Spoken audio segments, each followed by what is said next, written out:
वक्रतुंड महाकाय सूर्यकोटी समप्रभ निर्विघ्नं कुरु मे देव सर्वकार्येषु सर्वदा। गुरुर्ब्रह्मा गुरुर्विष्णू गुरुर्देवो महेश्वरः गुरुः साक्षात् परब्रह्म तस्मै श्री गुरवे नमः। आपदां दातारं सर्वसंपदां लोकाभिरामं श्रीरामं भूयो भूयो नमाम्यहम्। पुंडलीकवरदा हरी विठ्ठल श्री ज्ञानदेव तुकाराम पंढरीनाथ महाराज की जय। मंडळी, प्रभू रामचंद्र आणि लक्ष्मण यांच्यासह ते वनवासात असताना प्रवास करत करत मतंग ऋषींच्या आश्रमाच्या दिशेने निघाले. प्रभूंना माहीत होतं की तिथे आपली एक परमभक्त वर्षोनुवर्ष आपल्या दर्शनाची प्रतीक्षा करत आहे. कोण होती बरं ही परमभक्त? शबरी. दंडकारण्याच्या दक्षिण दिशेला अनेक भिल्ल वस्त्या होत्या. त्या भिल्ल वस्त्यातील प्रमुखाची ती कन्या अवघी 8 वर्षाची. त्यामुळे त्या अंगणामध्ये अनेक कोकरांशी ती खेळत राहायची. एकदा खेळता खेळता तिची आई तिला म्हणते, खेळून घे हो आजच्या दिवस. असं म्हणल्यानंतर ती म्हणते, आई आजच्या दिवसच का बरं? उद्या काय मला ही कोकरं दिसणार नाहीत का? आई म्हणते, कशी दिसणार? उद्या तुझं लग्न आहे ना, तेव्हा सगळ्या कोकरांना कापायचं आहे बरं, आणि त्या लोकांना मेजवानी द्यायची. हे ऐकल्यानंतर मात्र त्या 8 वर्षाच्या पोरीला अतिशय दुःख होतं. ती म्हणते, आपल्या आनंदाकरता आपण या निष्पाप अशा जनावरांना मारायचं. तिच्या मनाला अतिशय वेदना होत आहे आणि ती विचार करते की नाही, मला जर ह्या कोकरांचा जीव वाचवायचा असेल तर मलाच काहीतरी केले पाहिजे. आणि ती निश्चय करते मनाचा. रात्र होते, सगळीकडे सामसूम होते. सगळीकडे सामसूम झाल्यानंतर ही शबरी घराच्या बाहेर पडते आणि निघून जाण्याच्या मार्गाला लागते.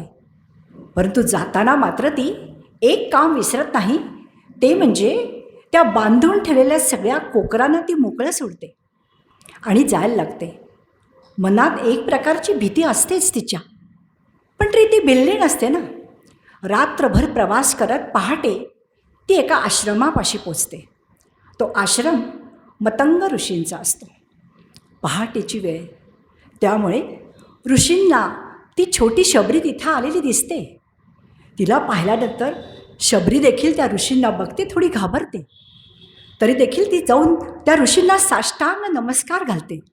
तेव्हा ऋषी तिला विचारतायत, बाळ तू कोण आहेस, कोठून आली आहेस? तेव्हा ती हा सगळा वृत्तांत ती सांगते. तेव्हा मतंग ऋषी तिला म्हणतात, तू इथे एक झोपडी बांध आणि इथे राहा. आणि तेव्हापासून ह्या शबरीचे मतंग ऋषी हे गुरुच बनून जातात. आणि आता तिचे ध्येय ठरले की आता आयुष्यभर मी फक्त माझ्या गुरूंची सेवा करणार. पहाटे उठावे, सर्व आश्रम झाडावा, तिथे असलेल्या झाडांना पाणी घालावं, सगळ्या ऋषी मुनींची अतिशय मनापासून सेवा करावी, असा तिचा दिनक्रम सुरू झाला. तिचा तो प्रामाणिकपणा आणि गुरुबद्दलची निष्ठा हे बागून थोड्याच दिवसात मतंग ऋषींची ती लाडकी झाली. एके दिवशी मतंग ऋषी तिला म्हणतात, शबरी आम्हाला ऋषीमुनींना एका ठिकाणी जास्ती काळ राहता येत नाही, तेव्हा आम्ही आता हा आश्रम सोडून जाणार. तुझा हा प्रामाणिकपणा बघून मी तुझ्यावर प्रसन्न झालो आहे. तेव्हा या आश्रमाची पूर्ण जबाबदारी आम्ही तुझ्यावर सोपवून इथून जाणार आहेत. तू आत्तापर्यंत जसा प्रामाणिकपणे इथे कष्ट केलेस, ह्या मुलींची सगळ्यांची सेवा करून जे तप केलेस, त्या तपाचे मोठे पुण्यफल तुला प्राप्त होईल. जेव्हा भगवंत अवतार घेतील तेव्हा तुला दर्शन दिल्याशिवाय ते त्यांचा अवतार संपवणार नाहीत. तसेच तुला मानवी रूपात भगवंताचे साक्षात दर्शन होईल, असा आशीर्वाद देऊन मतंग ऋषी तिथून जातात.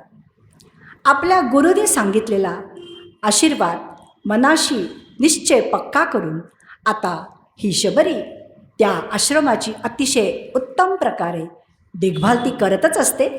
ह्याच्यापुढेही ती सुरू ठेवते. त्याचप्रमाणे सगळ्या ऋषी मुनी तपस्वींची अखंड सेवा आणि आपल्या गुरूंनी आपल्याला जे भगवन नाम दिलं आहे त्या भगवन नामाचा अखंड जप ही शबरी करत असते. जेव्हा मतंग ऋषी तिला सांगतात की शबरी, तुला मानव रूपात भगवंताचं साक्षात दर्शन होईल, तेव्हा शबरीला एवढंही भान उरत नाही की आपण आपल्या गुरुला विचारावं की मला किती वेळाने भगवंताचं दर्शन होईल.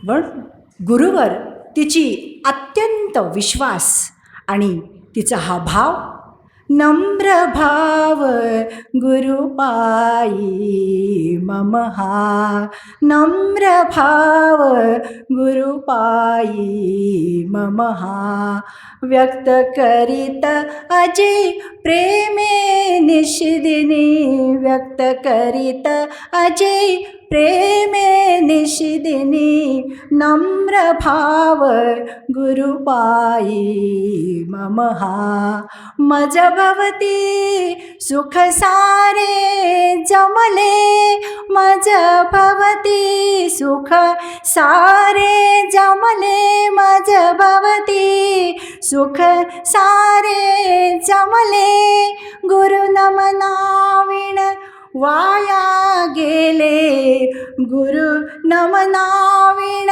वाया गेले, मुदन माते अन्य उपाये, मुदन माते अन्य उपाये, नम्र भाव गुरुपाई मम हा, नम्र भाव गुरु, नम्र भाव गुरु, नम्र भाव गुरुपाई मम हा. असा आपल्या गुरुच्या प्रती आत्यंतिक विश्वास मनात ठेवून आता शबरी आता भगवंताच्या स्वागताची तयारी करते. रोज उठावं, आता चारीही दिशा आश्रमाच्या झाडाव्यात. कोणत्या दिशेने भगवंत येतील हा विचार करून रोज झाडाची फळं, ताजी फळं तोडून आणावीत, सुंदर अशा फुलांच्या माळा कराव्यात आणि नैवेद्य दाखवून मनाशी असा दृढ निश्चय करून की आज मला नक्की भगवंताचं दर्शन होणार असा विचार करून ती शबरी रोज भगवंताची वाट बघते. दिवसामागून दिवस जात आहेत तरी देखील तिच्या मनातला निश्चय मात्र कमी होत नाही. वर्षानुवर्षे उलटतात. आता शबरी म्हातारी होते. तिचं वय 90 वर्षापेक्षा जास्ती होतं. मंडळी, वयाच्या 9 वर्षापासून वयाच्या 90 वर्षापर्यंत ही शबरी भगवंताच्या दर्शनासाठी तपश्चर्या करते. अखेर तिच्या तपश्चर्येला फळ येते आणि एके दिवशी समोरनं साक्षात प्रभू रामचंद्र येताना ती पाहते. त्या प्रभू रामचंद्राचं सुंदर श्यामल असे रूप पाहून ती शबरी भावविभोर होते आणि प्रभू रामचंद्रांच्या पायाशी दंडवत घालते. आपल्या साश्रू नयनांनी त्यांचे चरणकमल ती अभिषेक करते आणि त्यांना अतिशय आदराने त्यांना स्थानापन्न करते, त्यांची पूजा करते आणि त्यांना तिने आणलेली एक एक फळं ती प्रभूला अर्पण करू लागते. भगवंत देखील आपल्या भक्तांनी दिलेली फळं देखील ग्रहण करतात. तेव्हा शबरी प्रभूला म्हणते, प्रभू, माझी एक इच्छा आपण पूर्ण करा. आपण मला नवविधा भक्ती शिकवा. मंडळी, तेव्हा शबरीचे वय 90 वर्षाचे आहे. अशा वेळीसुद्धा ती भगवंताला काय मागते तर नवविधा भक्ती शिकवा. भगवंत देखील तिची ती इच्छा पूर्ण करतात. असा हा शबरीचा अतिशय मोठा गुण. आणि अखेर ती भगवंताला म्हणते, भगवंता, मी अतिशय कृतार्थ झाले असे म्हणून तिथे ती आपले आसन घालते आणि आपल्या मनस्सामर्थ्यावर तिथे ती अग्नी प्रकट करते आणि अग्नी समाधी घेते आणि भगवंताच्या प्रती लीन होते.